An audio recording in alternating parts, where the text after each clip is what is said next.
Blessings, family. Thank you for joining me again. I am here today to share another word with you. And the title of this word is The Wild Fox Just Needs a Friend, Lonely. The wild fox just needs a friend, lonely. And the way this word came about is because I was watching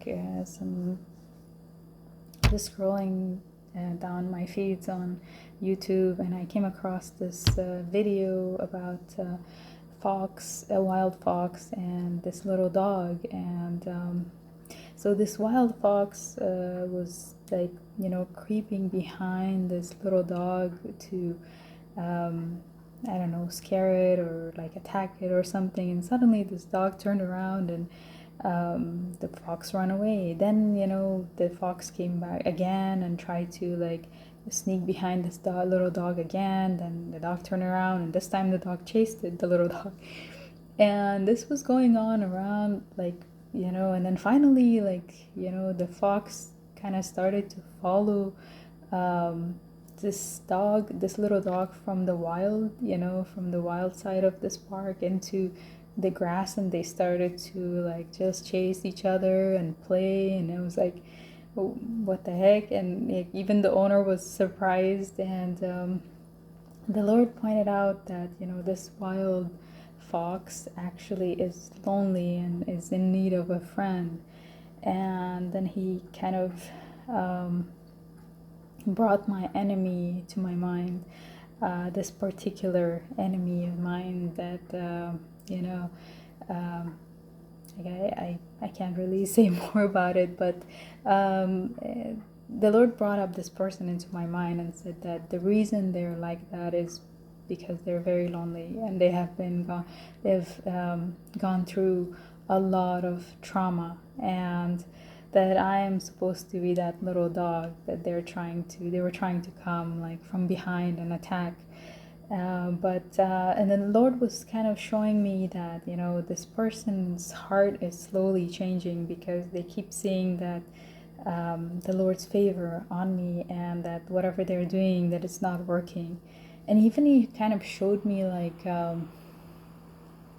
almost like a clay type of a heart with a crack on it, and then he was saying that he asked me to pray for him, and to intercede, like seriously intercede for this enemy. And in the past I had always said that I pray for my enemies, I forgive, and let the Lord's will be done. But this time Lord was like, no, I need you to really stand in prayer so that he can change this person's heart. And then he took me to Ezekiel 11, 19 through 21. Let's see. Ezekiel 11, 19 through...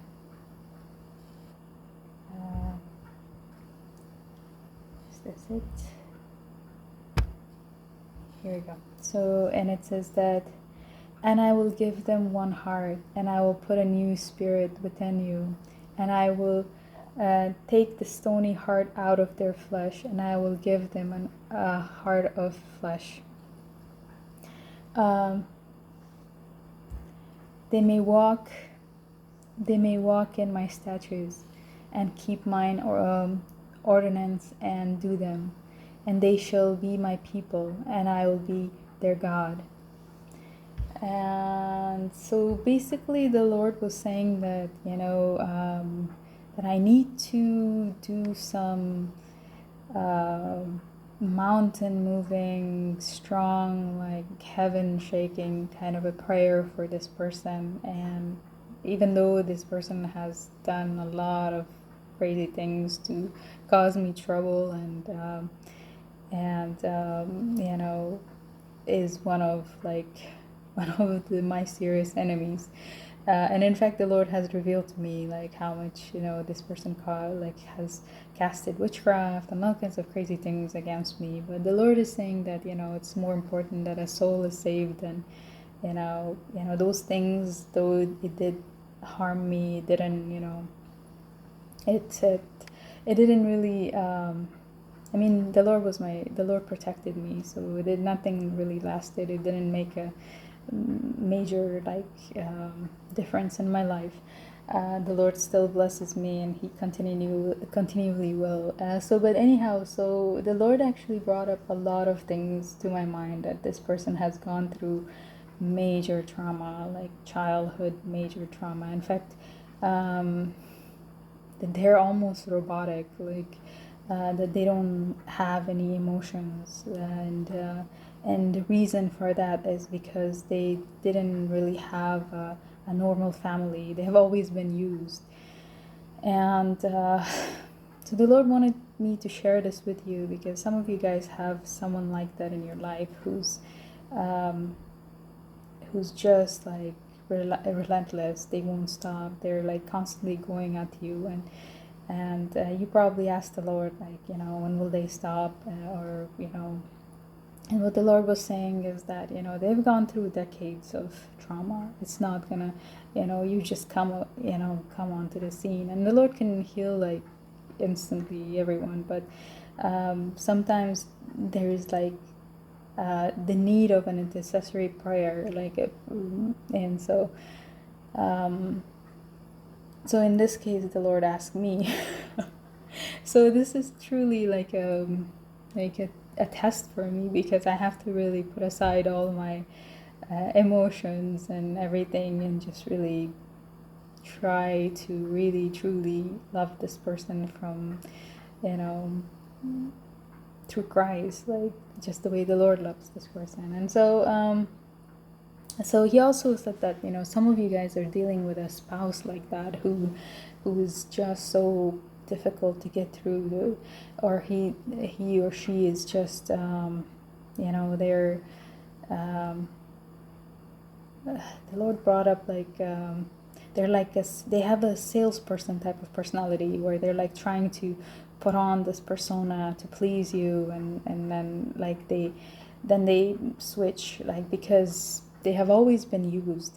They've never had they don't know how to receive love. They have always been used by their parents, by their family, and they're in fact he brought up that some of these spouses, their parents are just they're afraid that if they were to marry you, that the money that comes in, the source of income might stop, and so that's why they're so pushing against it. And some of these people have gone through sexual trauma. The Lord was telling me that in this case, this person has gone through a lot of sexual trauma by colleagues and friends, and family members, and depends these in different cases, but this has happened to the person that I'm dealing with, and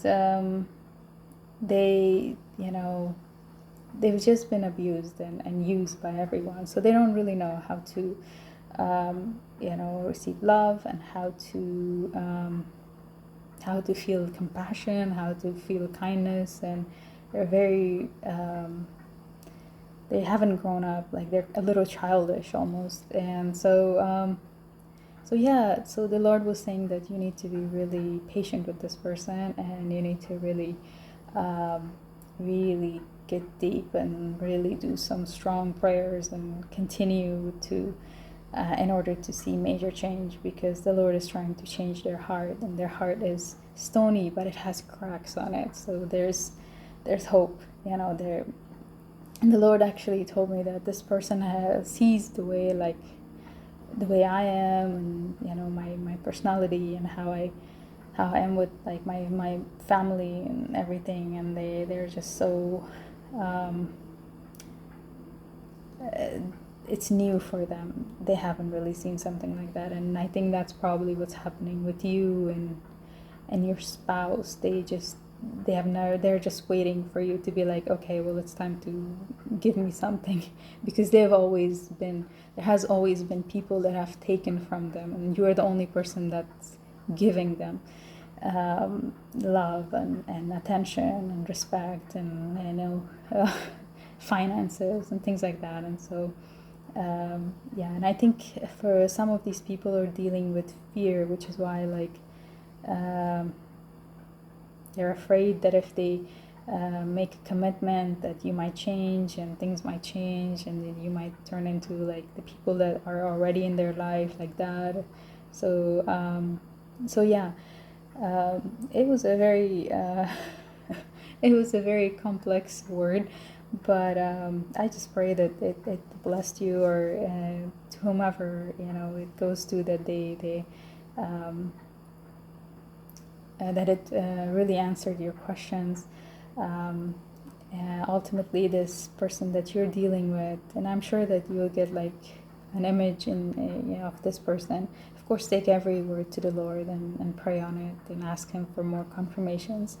But the Lord will show you who it is, in your life, which one of your enemies or your spouse, and how to deal with them. And ultimately they really need prayer and patience. And so let's see if there's any other scriptures that the Lord gave me. Oh, He gave me Colossians. Colossians 1:13, which is all about love. And because I wasn't really feeling the love, I was just like more of a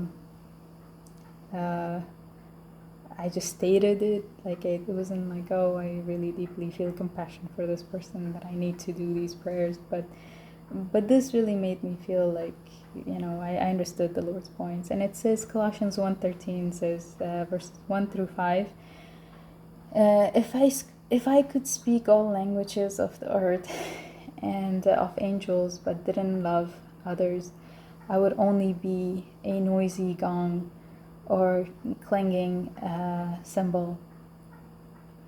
If I had the gift of prophecy, and if I understood all of God's secret plans and possess all knowledge, and if I had such faith that I could move mountains, but I didn't love others, I would be nothing. If I give everything I have to the poor and even sacrifice my body, I could boast about it. But if I didn't love others, I would have gained nothing. Love is patient and kind. Love is not jealous or boastful or proud or rude. It doesn't demand its own way. It's not irritable. It keeps no record of being wronged. So may the Lord help us love our enemies the way the Lord intends for us to do. And then he took me to Matthew 18:21 through 22, and it says, Peter came to him and asked, Lord, how often should I forgive someone who sins against me? 7 times? And then not 7 times, Jesus replied, but 70 times 7. He brought this yesterday as well. So anyway, this is, I think, all the word. There's nothing else. All right, may this word bless you, and wish you a wonderful day. Thank you.